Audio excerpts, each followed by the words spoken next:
Ay, magandang umaga, paring Ted at DJ Chacha. Good morning. Opo. Sir, meron po kayong statement ano po itong, weekend na binabanggit po ninyo na kayo po, ang minority will question sa session po ninyo sa Opo. kahapon Lunes, yung nangyari nga pong insidente in the Senate.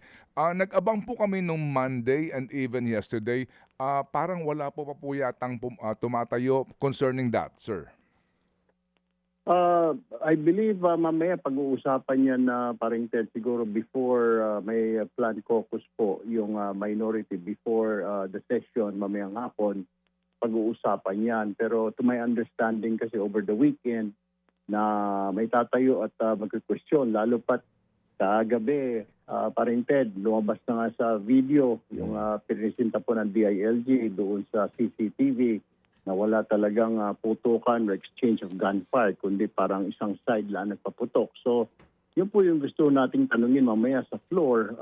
Siguro kung wala pong titindig and with the permission of the minority leader, ako pong tatayo doon, tatanungin ko po ano ba nangyari talaga. Kasi base doon sa sinabi ninyo paunang ulat, lalo na po ni Senate President Cayetano na meron pong under attack po yung Senate.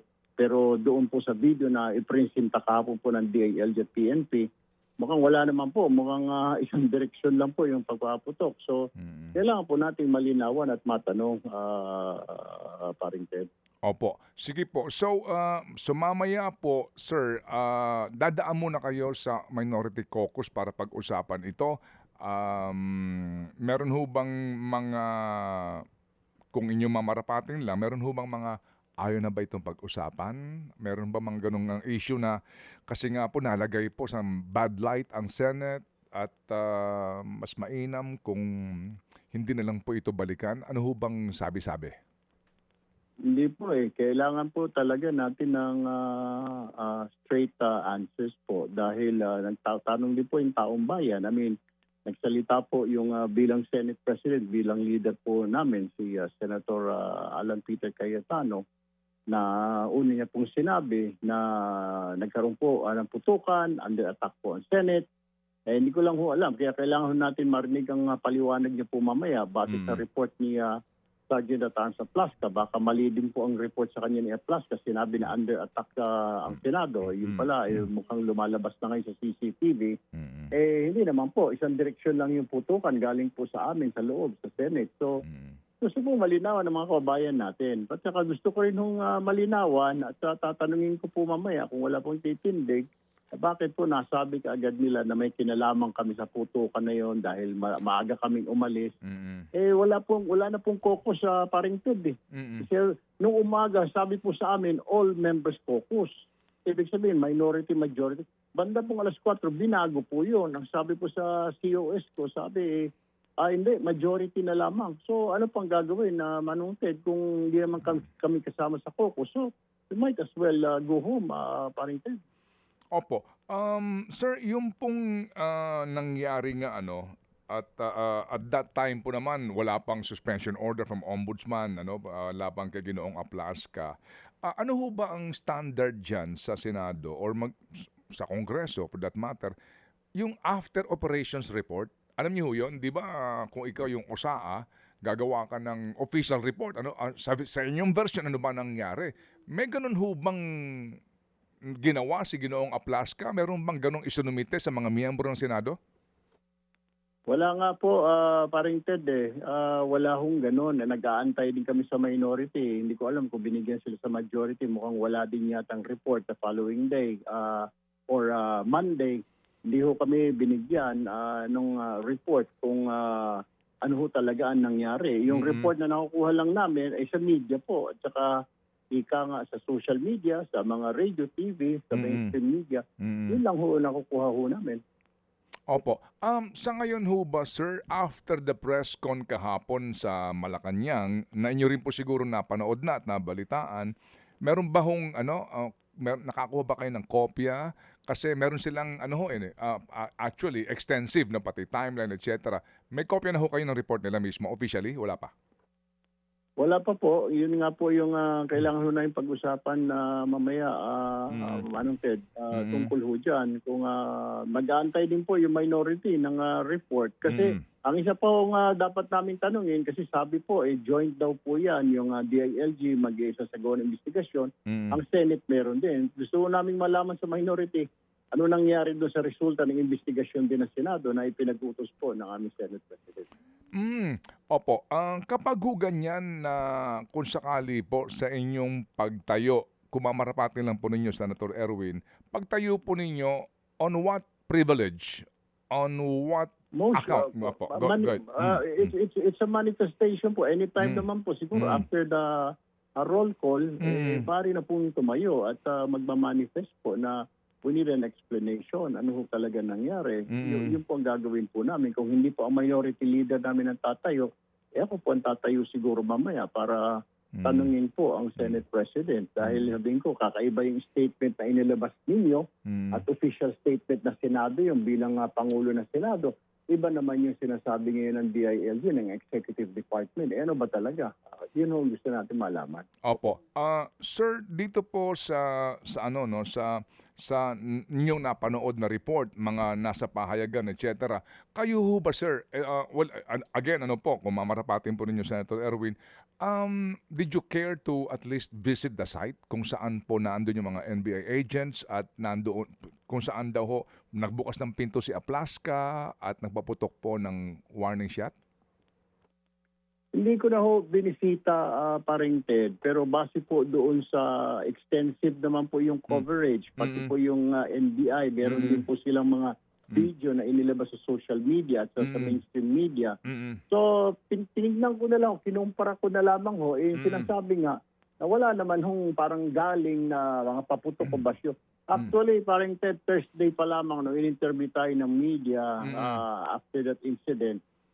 Nagsabi na ho tayo, nagtatanong na ho tayo, bakit na dapat titignan din ng SOCO yung area kung saan naroon ng mga NBI, kung meron din bang na-recover ng mga basyo. Dapat, di ba, parang Ted, dapat pumupunta din sa kabilang panig kung merong exchange of gunfire.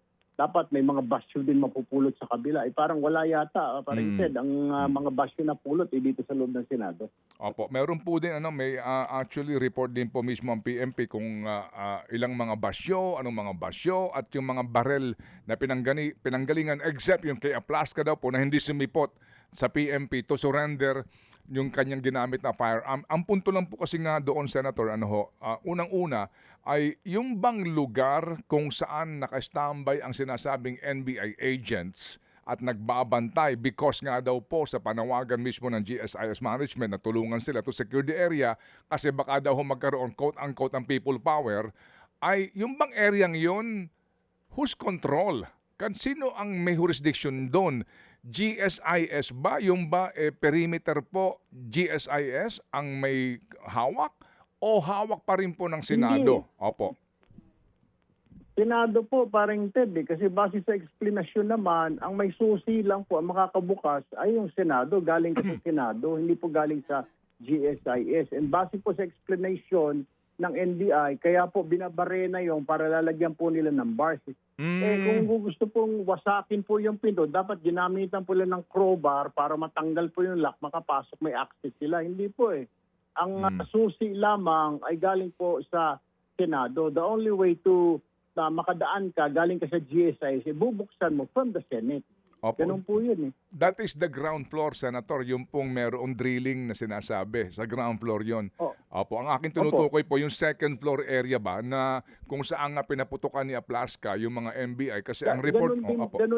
Ganun din po to my understanding, parang Ted, na lockout ang tiga GSIS, di po makapasok doon sa Senate building. Ang the only way na kami pwede pumasok is through the Senate. Papasok ka po doon sa GSIS.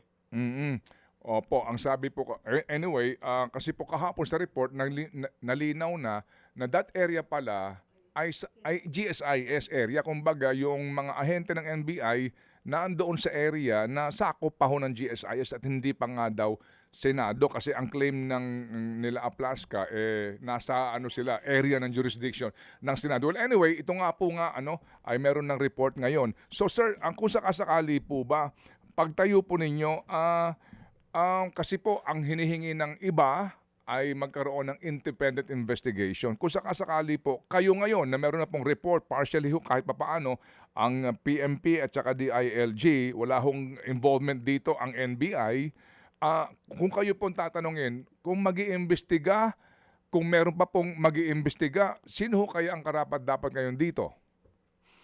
Dapat po siguro ay isang ahensya po na walang kinalaman sa hindi attached sa Senate, hindi rin po attached sa NBI.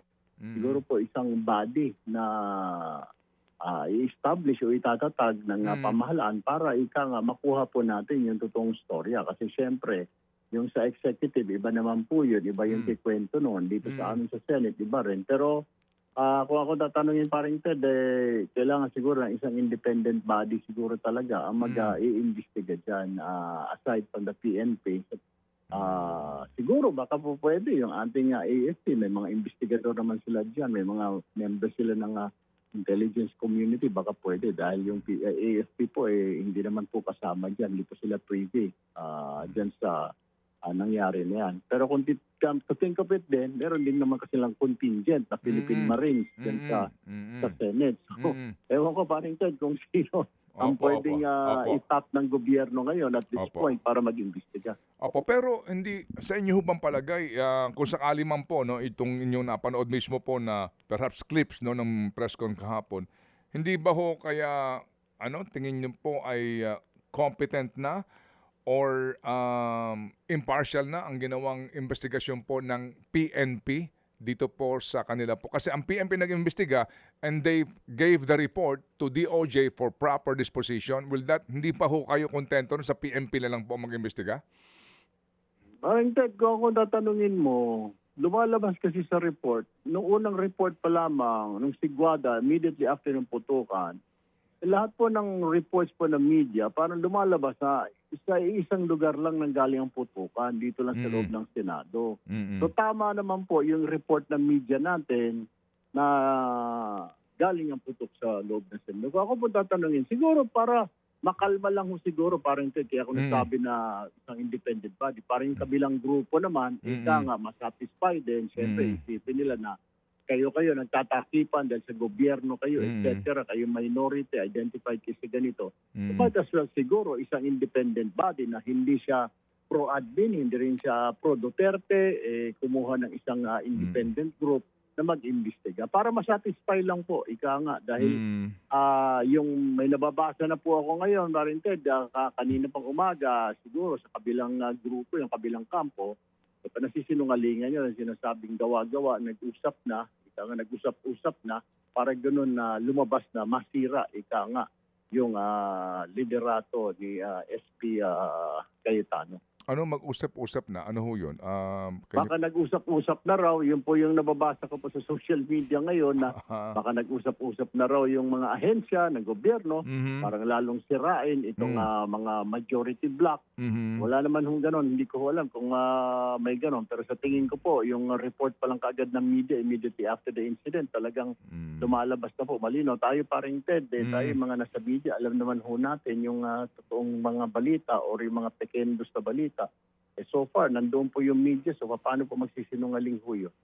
Okay, sige po. Meron na pong pahabol na tanong si Chacha. Ano po, Senator Erwin Gocha? Yes, Senator, kahapon sa press con, sinasabi po ng DILG at ng PNP, hindi pa sila sigurado doon sa mga paratang na yung nangyari sa Senado ay staged. Kayo po, ano ang komento nyo doon? Ayaw ko naman po sabihin stage, DJ Chacha. Yung sinasabi ko lamang po na mukha yung mga putok lahat ay galing po dito sa Senado. Ang kailangan imbestigahan, ano po nag-trigger? Nag-trigger ba ito? Kasi marami pong spekulasyon, lumalabas po ngayon. Kaya nagkaroon na ng putukan para makatakas si Bato. Pero kung titignan po natin yung timeline, yung oras po ng putukan, nandoon po si Bato. Yung sinasabi, lumabas lang si Senator Bato, bandang 2:30 na. Siguro baka yun po smoke screen para mag-stand down man po yung mga NBI, umalis na po sa GSIS, o kung sino man po nagbabantay doon, para medyo maluwag-luwag na po, hindi na po yung security around the Senate. So kaya po siguro nakalabas po si Senator Bato. Yun lang po yung nakikita ko.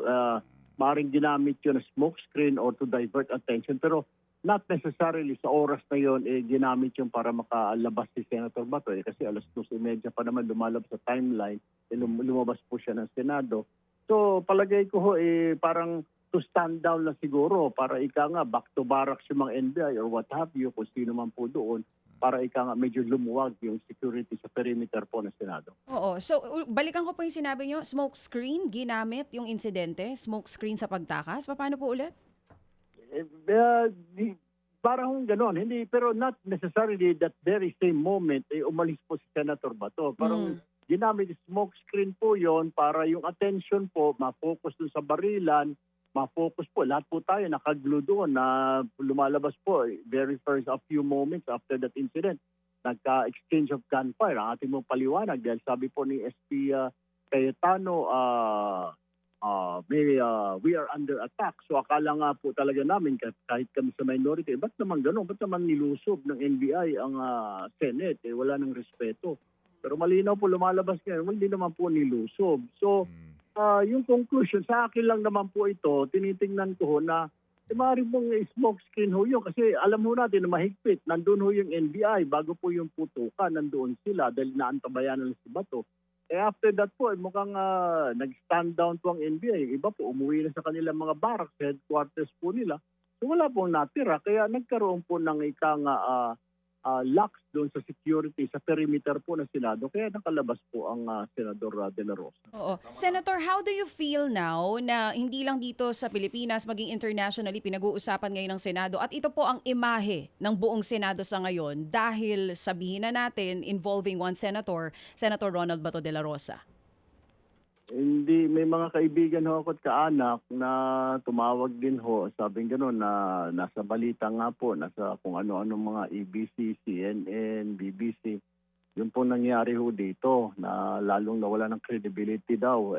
May mga putukan, nilusob na lang ng kung sino-sino ang Senado. So sabi ko, iniimbestigahan pa yan na kailangan nating malaman yung katotohanan. Now that makita na po, malinaw na, hindi ko alam, DJ Chacha or Paring Ted na mas lalo bang nakakahiya ito na parang lumalabas nga. Sabi nga ng iba, tingin ng iba na stage po ito. Mas lalo nakakahiya.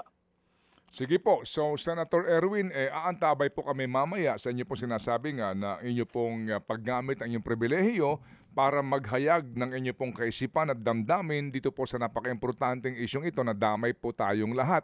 Yun hubang Blue Ribbon Committee, ano pong balita ninyo, Senator? Sino po ang mangunguna ngayon?